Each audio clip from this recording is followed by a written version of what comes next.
그래서 요한계시록 21장 요한계시록 21장 4절의 말씀 보시겠습니다. 요한계시록 21장 4절입니다. 모든 눈물을 그 눈에서 씻기시매 다시는 사망이 없고 애통하는 것이나 곡하는 것이나 아픈 것이 다시 있지 아니하리니 처음 것들이 다 지나갔음이더라.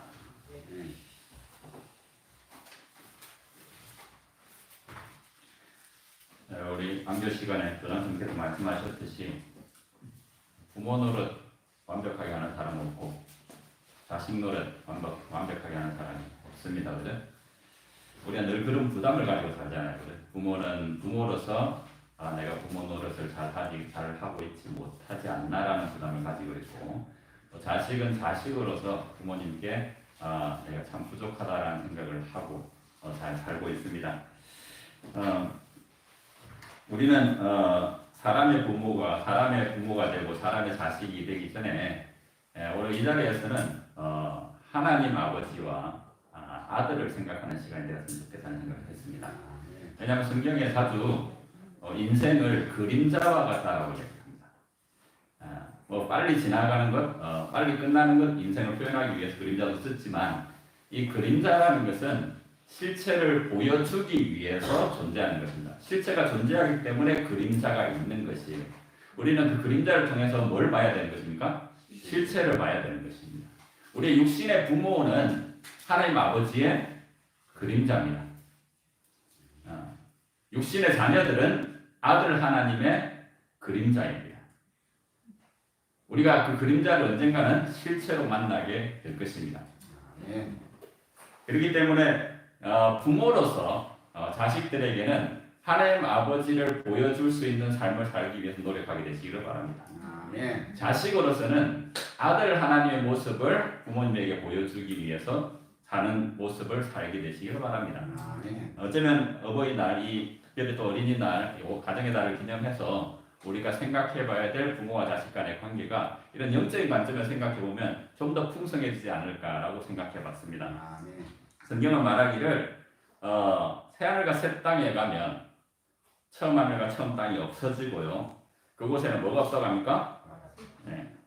눈물도 없고, 사망도 없고, 애통하는 것도 없고, 곡하는 것도 없고, 아픈 것도 없다라고 이야기합니다. 여러분, 불교에서는 인생을 뭐라고 합니까? 고통이라고 합니다. 그래서 고해의 바다를 건너가는 것을 인생이다라고 해요. 그러니까 이 고해의 바다를 건너가는 건데, 이 고해의 바다에서 벗어나기 위해서 뭘 해야 된다고요? 깨달음을 얻어야 된다. 깨달음을 얻을 때에 그 사람이 들어가는 곳이 열반이라는 것입니다. 불교에서는 인생을 고통의 연속이라고 하고, 그 고통을 8가지 원인으로 봅니다. 탈고라고 합니다. 탈고. 그 우리가 다 아는 탈고 중에 네 가지가 생로병사입니다. 나는 고통, 늙는 고통, 아픈 고통, 죽는 고통. 이 네 가지 고통이 있고, 그리고 또 다른 네 가지는 사랑하는 사람과 헤어지는 고통이라고 합니다. 애별 이고라고 하고, 그 다음에는 미워하고 증오하고 싫어하는 사람들을 만나야 하는 고통이래요. 그리고 세 번째는 아무리 구해도 얻어지지 못하기 때문에 느끼는 고통이라고 합니다. 그리고 나머지 마지막 한 가지는 우리의 욕망으로 인해서 생기는 괴로움이다라고 합니다. 이 팔고라고 해요. 이 팔고를 해결하기 위해서 불교인들은 수행을 하고 절에 가서 또 부처님을 숭배하는 것입니다. 그럼 성경은 인생을 뭐라고 합니까? 시편 90편 10절에 우리의 연수가 70이요 강건하면 80이라도 그 연수의 자랑은 뭐라고요? 수고와 슬픔뿐이요. 또 욥도 고통을 당하는 중에 말하기를 인생은 뭘 위해서 났다고요? 고난을 위해서 낱낱이 불티가 위로 나름 같다라고 말하고 있습니다. 어쩌면 불교의 가르침과 아주 유사한 거예요. 그래서 종교학자들은 불교의 가르침하고 성경의 가르침을 계속 비교하는 이야기를 합니다. 그래서 결국 뭐라고 합니까? 종교가 하나의 뿌리에서 나왔다라고 이야기를 해요. 불교가 고통을 해결하는 방법으로 가르치는 게 무엇입니까? 수행이라는 것이죠. 수행. 해탈에 이르는 경지, 해탈을 이루기 위해서는 8가지 이것을 가지고 그것을 계속 수행해야 된다고 합니다. 뭐 바른 생각, 바른 사고, 바른 말, 바른 행동, 바른 의지, 그다음에 바른 수행 뭐 등등 이렇게 8가지 것들을 계속 하다 보면 내가 깨끗해지고 내 영이 깨끗해지고 결국 깨달음을 얻어가지고 소위 말하는 윤회의 굴레에서 벗어나서 어디로 들어간다고요? 열반이라는 곳에 들어간다고요. 불교에서 이야기하는 이 고통의 원인이 뭔지 아십니까, 여러분? 고통의 원인. 기독교는 뭡니까? 죄죠, 그죠? 불교는 뭐라고요? 업보. 네. 업보. 그거는 이제 윤회의 원인입니다. 윤회의 원인. 네. 전생에서 잘못 살았기 때문에 오늘 내가 이렇게 사는 거예요. 네. 근데 어쨌든 윤회를 일으키고 또 지금 살아가는 이 인생의 고통을 가져오는 그 원인이 갈구함입니다. 갈구. 내가 갈망하는 거예요. 내가 살기를 갈망하고, 내가 얻기를 갈망하고, 내가 누리기를 갈망하고, 이런 갈망하는 것이 바로 뭐라고 합니까? 고통의 원인이라고 하는 거예요. 그렇기 때문에 이 갈망을 없애는 것이 불교인들의 가장 궁극적인 목표입니다. 그리고 그 갈망이 완전히 없어진 상태가 어디라고요? 열반이라는 거예요. 열반. 그래서 뭐 무소유 이런 말이 있잖아요. 무소유. 계속 소유를 하게 되면 계속 소유를 더 하고 싶은 갈망이 생긴다는 거죠. 그래서 그 소유를 안 하기 위해서 노력하고 있는 것이 불교의 가르침입니다. 그렇게 하면 나중에 뭐가 된다고요? 아예 그런 욕구 자체가 없어진다는 것. 그것이 바로 이 부처가 된다는 것이죠. 열반이 된다는 것입니다. 그러면 기독교에서는 성경은 우리에게 어떻게 가르칩니다? 우리 인생이 고통이다라고 이야기하잖아요. 그 원인이 죄에서 왔고, 그죠? 그럼 이 고통을 해결하는 방법이 무엇이라고 합니까? 자, 이사야서 53장 한번 보시겠습니다. 우리 잘 아는 말씀입니다. 이사야서 53장 1절에서 10절입니다. 이사야 53장 1절에서 10절입니다.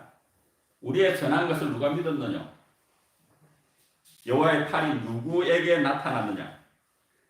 그는 주 앞에서 자라나기를 연한 순 같고 마른 땅에서 나온 뿌리 같아서 고운 모양도 없고 풍채도 없은즉 우리가 보기에 흠모할 만한 아름다운 것이 없도다. 그는 멸시를 받아 사람들에게 버림을 받았으며 강고를 많이 겪었으며 질고를 아는 자가 마치 사람들이 그에게서 얼굴을 가리는 것 같이 멸시를 당하였고 우리도 그를 귀히 여기지 아니하였도다.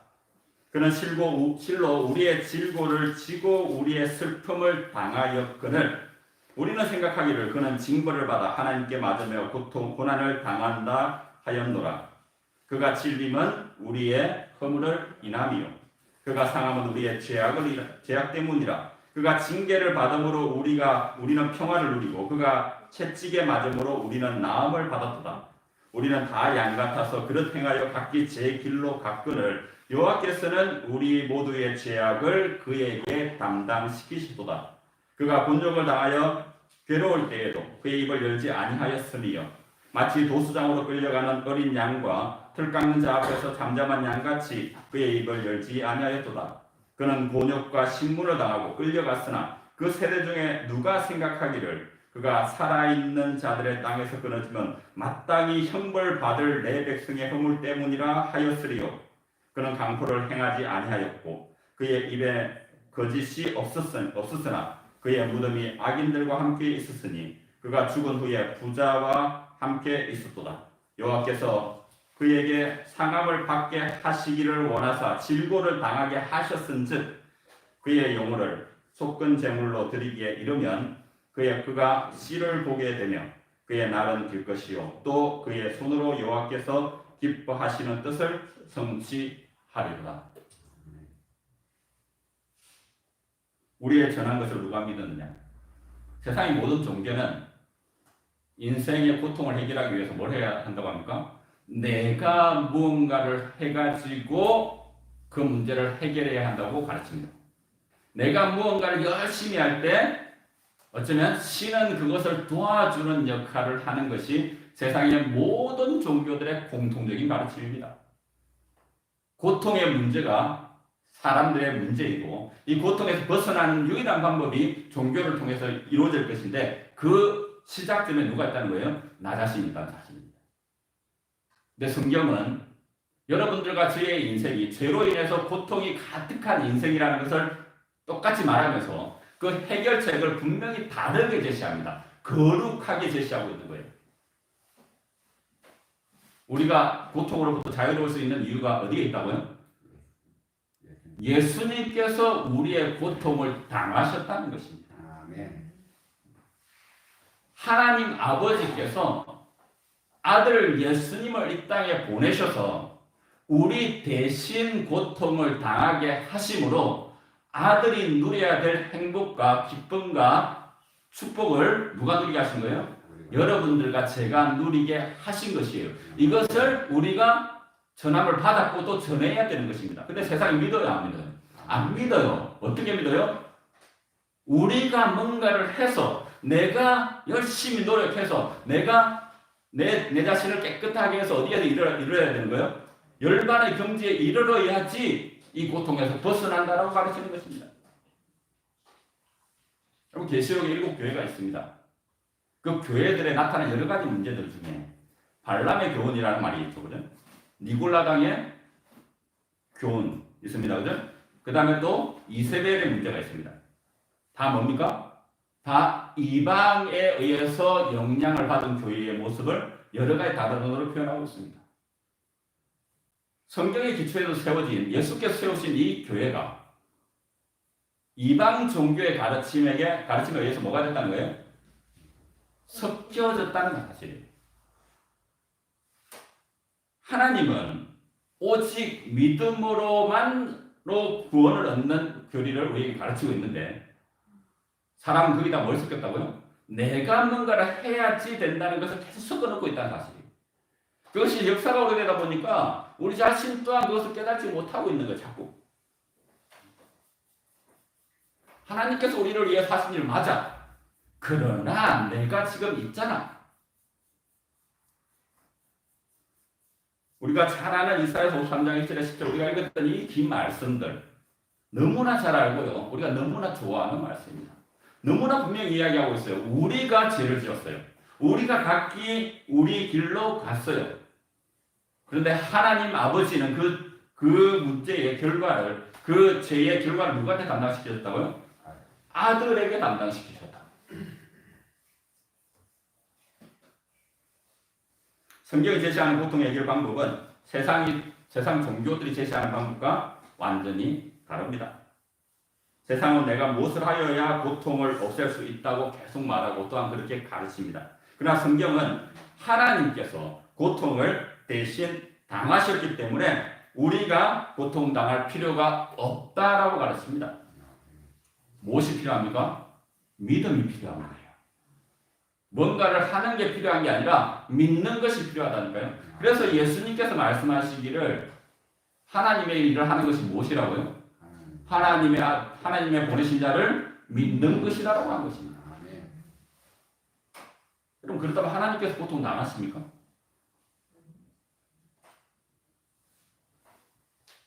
하늘에는 뭐가 없다고요? 슬픔, 다시 말해 고통이 없어요. 그죠? 예. 근데 하나님은 어디에 계신 분입니까? 하늘에 계신 분이에요. 그럼 하나님께서 고통 당하십니까? 네, 이런 딜레마가 생깁니다. 여러분 사람은 이 딜레마를 해결할 수 없습니다. 고통이 없는 곳에서 고통 당하시는 분이 있다. 말이 안 되잖아요. 그죠? 근데 이 문제를 해결할 수 있는 유일한 분이 누구예요? 하나님인 거예요. 없는 곳에서 있게 하시는 분이 하나님이라는 사실입니다. 그래서 이사야서 45장 7절에는 이런 말씀을 하고 있습니다. 이사야 45장 7절.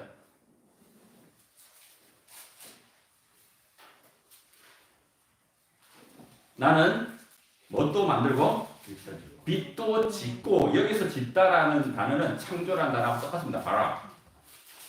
나는 빛도 창조하고, 뭐도 창조해요? 어둠도 창조하고, 나는 평안도 창조하고, 환란도 창조하고, 나는 여호와라. 이 모든 일을 행하는 자니라 하였노라. 하늘에 고통이 있을 수 있다고요? 없다고요? 없다고요. 그런데 하나님께서는 고통을 뭐 하셨다고요? 창조하셨다고요. 있게 하셨다고요. 근데 그 고통을 누구에게 가져갔다고요? 사람에게가 아니라 하나님 자신에게 가져갔다니까요. 고통당할 필요가 없고 고통당할 이유가 없는 하나님께서 창조의 힘으로 고통을 당하시는 거예요. 이것이 바로 구속의 역사입니다. 아멘. 그래서 우리는 구속의 역사를 재창조의 역사라고 이야기하는 거예요. 있을 수 없는 일을 하나님께서 창조의 능력으로 있게 하신 거예요. 아멘. 그리고 제가 중국에 있을 때 영길이라는 곳에 있었고 제가 한 교회를 도와주고 있었는데 이제 심양이라는 곳에 있었습니다. 고속철을 타고 가면 4시간 걸립니다. 4시간 반. 그러니까 집에서 나가서 교회까지 들어가기 위해서는 한 6시간 정도 걸립니다. 근데 고속철이 생기기 전에는 밤기차를 타면은 아침에 도착합니다. 저녁에 타면은 아침에 도착해요. 밤에 이제 기차에 자는 거죠. 한 달에 한 번 정도밖에 못 갔습니다. 그곳에는 조선족 교회가 자그마한 교회가 하나 있었는데 목회자가 없어요. 그래서 이제 그 장로님께서 제게 도움을 요청해서 제가 이제 그곳을 한 달에 한 번씩 가고 또 혹시 출장을 갔다가 오는 길이나 아니면 가는 길에 들러서 안식일 같이 보내고 했습니다. 뭐 장로님 아주 잘 챙겨주셨어요. 젊으신 분이고 사모님이 저보다 한 살 많고 장로님은 저보다 2살 정도 많으신 분인데 젊을 때부터 교회를 그렇게 섬겨왔어요. 근데 작년 이맘때입니다. 이맘때. 그러니까 그 장로님의 사모님의 아버지죠. 장로님의 장인어른께서 아프시다는 소식을 들었어요. 마침 제가 이제 그때 출장 갈 일이 있어서 그쪽을 지나가다가 바로 이제 부고를 받게 되었습니다. 돌아가셨다고. 그 소식을 딱 듣고 나니까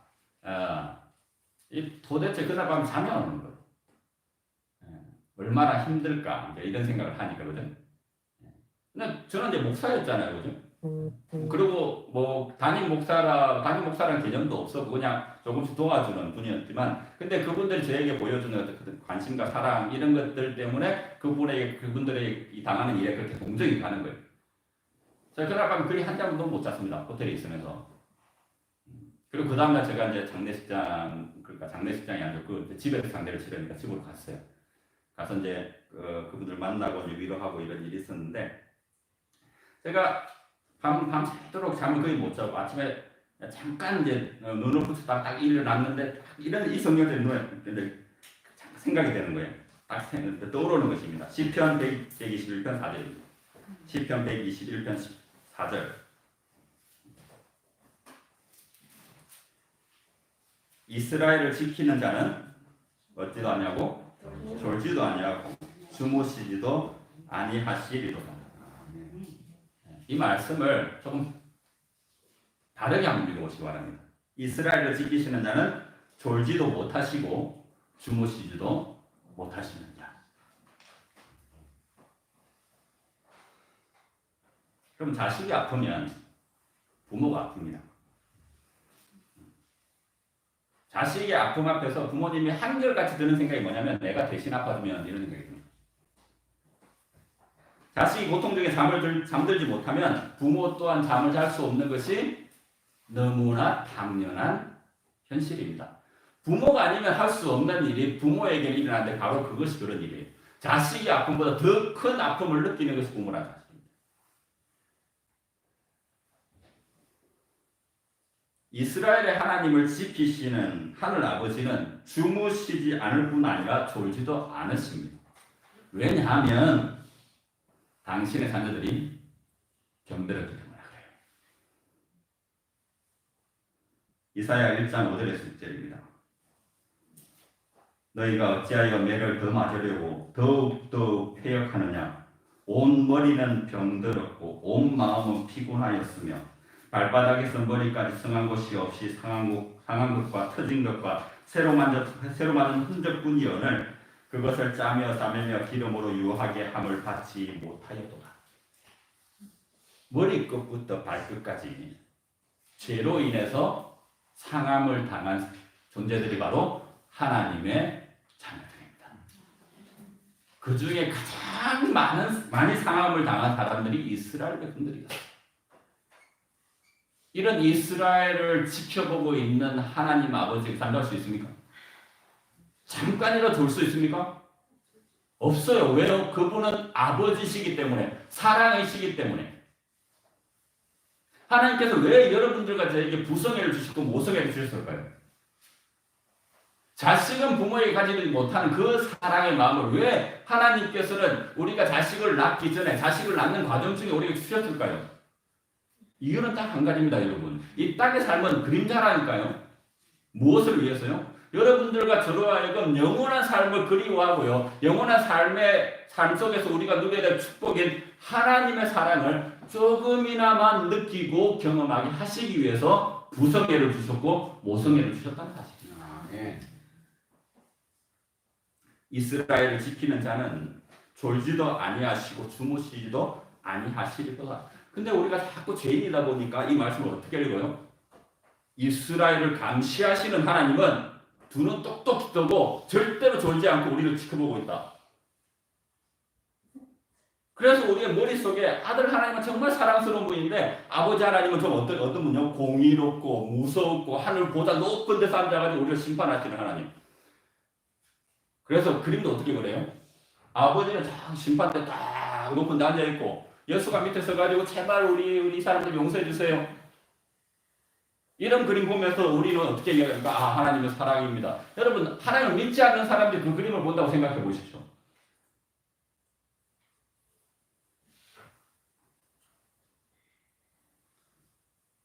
여러분, 성경은 아버지든 아들이든 성령이든 다 같이 사랑의 하나님으로 이야기하고 있습니다. 아멘. 하나님 아버지에게는 머리끝부터 발끝까지 상해가지고 욥과 같은 상태에 있는 영적인 상태에 있는 중병이 걸린 자녀들이 오늘만 해도 770억이 넘어요. 이 자녀들의 고통으로 인한 부러지점이 아버지로 하여금 졸지도 못하게 하시고요. 또한 자지도 못하게 하시는 것입니다. 목사의 직업을 가진 저 같은 죄인이 교인의 당한 슬픈 소식을 듣고 밤새도록 침대에 뒤척이면서 잠을 자지 못했습니다. 하물며 하늘에 계신 우리 아버지께서 그럼 가끔은 이런 아버지의 마음을 알아주는 철든 자식들이 아버지에게 말하죠. 아버지 어디 조금 쉬시고 어머니 이제 좀 쉬시고 눈이라도 좀 붙이세요. 그러면 부모님들 어떻게 이야기합니까? 괜찮다. 안 졸리다.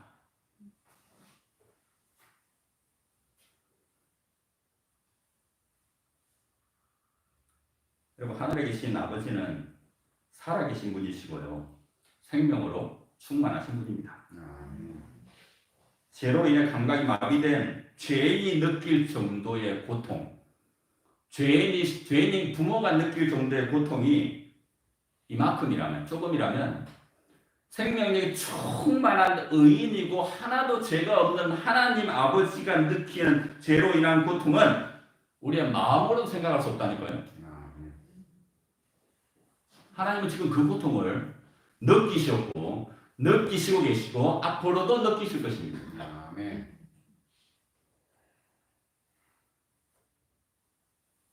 가끔 하나님의 마음을 알고 하나님한테 좀 쉬십시오, 괜찮아요 라고 하면 하나님께서는 나는 피곤하지도 않고 곤비하지도 않다라고 말씀하시는 것입니다. 왜요? 아버지니까, 부모님이니까. 수고하고 무거운 짐진 자들아 다 내게로 오라, 내가 너희를 쉬게 하리라. 부모의 마음이죠. 사장의 마음은 어떻습니까? 수고하고 무거운 짐진 자들아 더 와서 더 무거운 짐을 지어라. 내가 너희에게 돈을 주리라. 여러분, 하나님은 사장님이 아닙니다. 하나님은 아버지라니까요. 죄인의 삶은 악하든 선하든 수고와 슬픔뿐인 인생을 살 수밖에 없습니다. 낙원에서의 영원한 삶을 약속하신 하나님께서 당신의 자녀들이 조금 덜 수고하고 조금 덜 슬퍼하시기를 바라시기에 어쩌면 우리의 인생을 빨리 지나가게 하시고요. 70 혹은 80평생이 되게 하셨다는 생각입니다. 왜냐하면 우리에게 있는 인생은 단순히 이 땅의 삶으로 끝나는 것이 아니거든요. 영원한 삶이 있는데 이 땅의 삶 외의 삶은 전부 다 어떤 삶입니까? 눈물도 없고 아픈 것이나 곡하는 것이나 사망이 없는 삶이기 때문에 하나님께서는 이 땅의 삶을 통해서 우리가 하늘을 소망하게 하신 후에는 이 땅에서의 고통의 삶을 어떻게 해주시는 거예요? 감해 주시는 거예요. 그것이 우리에게 주시는 잠입니다. 하나님께서는 이런 잠을 우리에게 주십니다. 그런데 하나님은 잠 자야 안 돼요? 잠을 안 자시는 거예요. 못 주무시는 거예요. 여러분, 사람이 죄를 짓고 나서 그 사람을 구원하기 위해서 하나님께서 지불하신 대가가 얼마나 큰지 아십니까, 여러분? 단순히 예수님께서 이 땅에 오셔서 33년 반 동안 인간으로 사시다가 죽으시고 부활하신 것이 아니라니까요. 영원한 고통과 영원한 죽음을 선택하셨어요. 이것이 바로 여러분들과 저를 구원하기 위해서 하나님께서 지불하신 죄의 대가입니다. 여러분, 우리가 기억해야 될 게 있어요. 부모는 부모를 위해 살지 않습니다. 자식을 위해 살죠. 하나님도, 이 부모를 만드신 하나님도 자식을 위해 절대로 살지 않으시는 분이라 절대로. 왜냐하면 하나님은 사랑이시기 때문에. 사랑 안에는 이기심이 없어요. 자기의 유익을 구하지 않아요. 그렇기 때문에 하나님은 창조의 역사를 하시는데, 창조의 능력을 쓰시는데 누구를 위해 쓰는 거예요? 사람들을 위해서만 쓰는 거예요. 자기 자신을 위해 쓰지 않는 거예요. 그렇기 때문에 뭘 창조하신 거예요? 환난을 창조하신 거예요. 자기 속에서 고통이 일어날 수 있게 만드신 거예요. 근데 이 고통 끝내기 위해서는 또 뭐가 필요한 겁니까? 창조의 능력이 필요하거든요. 근데 그걸 쓰신다고요? 안 쓰신다고요? 안 쓰신다고요? 못 쓰신다고요? 왜냐하면 그분은 자기 유익을 구치 아니하는 창조주시기 때문에 그렇습니다. 아멘. 여러분, 잘 생각하시기 바랍니다. 하나님께서 우리에게 영원한 생명을 주시고요. 하나님께서 우리에게 믿음의 소망을 주시기 위해서 하신 일이 얼마나 큰 일인지 우리는 눈으로 볼 수도 없고요. 귀로 들을 수도 없고요. 마음으로 생각할 수도 없는 놀라운 일을 행하셨어요. 단지 우리가 그것을 그림자로 보는 것처럼 희미하게 보는 거예요. 아주 부분적으로 보는 거예요. 맹인이 뭘 만지듯이? 코끼리를 만지듯이.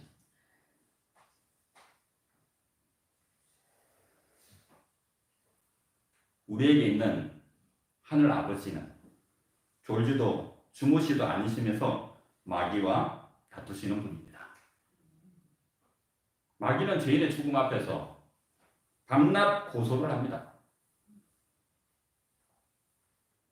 마치 인간의 마음속에 있는 거하고 똑같아요. 뉴스를 보면서 어떤 사람이 죽었다. 만약에 김정은이 죽었다. 여러분 마음속으로 어떤 생각하시겠습니까? 잘 죽었다. 그놈 자식. 그리스도인들도 이렇게 하는데 비그리스도인들은 어떻게 하겠냐고요, 여러분.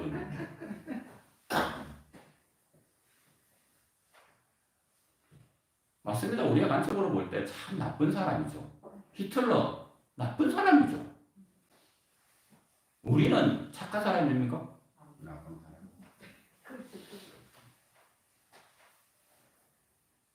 경상말로 고가고다. 똑같아요.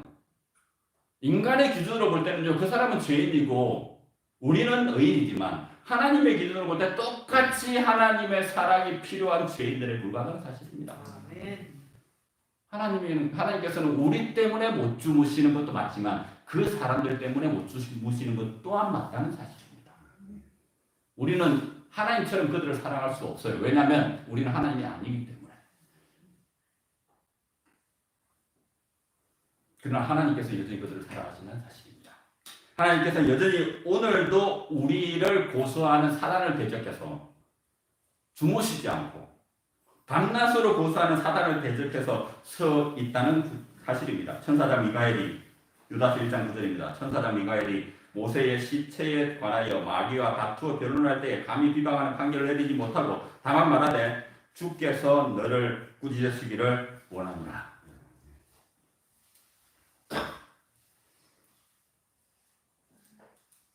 하나님은 우리의 아버지가 되신다고 하셨습니다.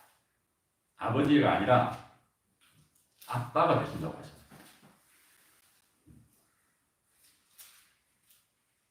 신기하게 서양에도 아빠라는 단어가 있고 아버지라는 단어가 있어요. father이라는 단어가 있고 papa라는 단어가 있습니다.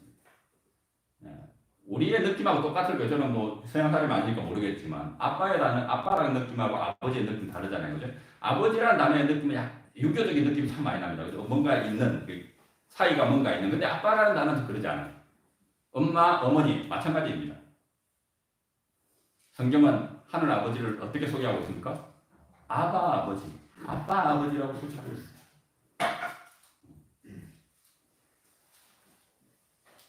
우리의 영적인 상태, 죄된 상태, 병든 상태 때문에 오늘도 졸지도 못하시고 주무시도 못하는 그 하나님의 사랑을 생각하게 되시길 간절히 바랍니다. 아멘. 여러분 죽음의 고통은 누가 느끼는 거라고요? 산 사람이 느끼는 거라고요. 우리가 죽으면 누가 힘들어요? 산 사람이 힘들어요. 그 고통 중에 더 큰 고통이 있다면 자식을 먼저 죽게 하는 고통입니다. 근데 그 자식을 누구 손으로 죽게 하면? 내 손으로 죽였다면 지나고 나서 알고 보니까 그게 누구예요? 내 자식이야. 여러분 그 부모의 마음이 어떻겠어요? 여러분 하나님께서 우리를 구원하시기 위해 선택하신 것이 당신 손으로 당신의 아들을 죽이신 일을 하신 거예요. 그리고 그 아들을 믿지 않는 사람들도 어떻게 해야 되는 거예요? 죽여야 되는 일을 하는 거예요. 이것이 하늘 아버지, 아들, 성령께서 죄를 위해서 죄로 인해서 죽어가는 사람들을 구원하기 위해서 베푸신 기생입니다. 우리는 하늘나라 가면 더 이상 아픔도 없고 고통도 없고 눈물도 없고 정말 행복하고 정말 우리가 상상할 수 없는 행복 가운데 좋은 말로 이제 속된 말로 천년만년을 살 것이에요. 근데 하나님에게는 잊혀지지 않는 기억이 있습니다. 하나님께서 우리의 나쁜 기억들을 다 지워주실 것을 믿습니다. 우리가 원한다면. 근데 하나님은 절대로 자기의 기억을 지울 수 있어요? 없어요? 없어요. 자기 마음속에 묻혀간 소멸되어간 그 죄인들의 생명 하나하나가 아버지 하나님, 아들 하나님, 성령 하나님에게는 영원한 고통이 될 것입니다. 그것이 바로 삼위일체 하나님께서, 여호와신 하나님께서, 전지전능하신 하나님께서 정말 벌레와 같은 죄인들을 구원하기 위해서 베푸신 희생이고 이루신 구원 사업이라는 사실입니다. 가정의 달 부모로서 맞습니다. 우리 다 못합니다. 부모 역할. 자식으로서 자식 역할 다 못해요. 그러나 그것을 좀 더 잘할 수 있는 방법이 있다면 완벽하지는 못하지만 그것이 바로 아버지 하나님의 사랑을 생각해 보는 것입니다. 아들 하나님의 사랑을 생각해 보는 것이에요. 그 아버지와 아들 하나님의 사랑을 여전히 우리에게 생각나게 하시고 그대로 살게 하시기 위해서 우리 속에 오신 분이 성령님이라는 사실입니다. 이 세 분 하나님께서 여러분들에게 위로가 되고 여러분들에게 힘이 되고 능력이 되는 우리 덕성교회 모든 성도님들이 되기를 바라면서 말씀 마치도록 하겠습니다.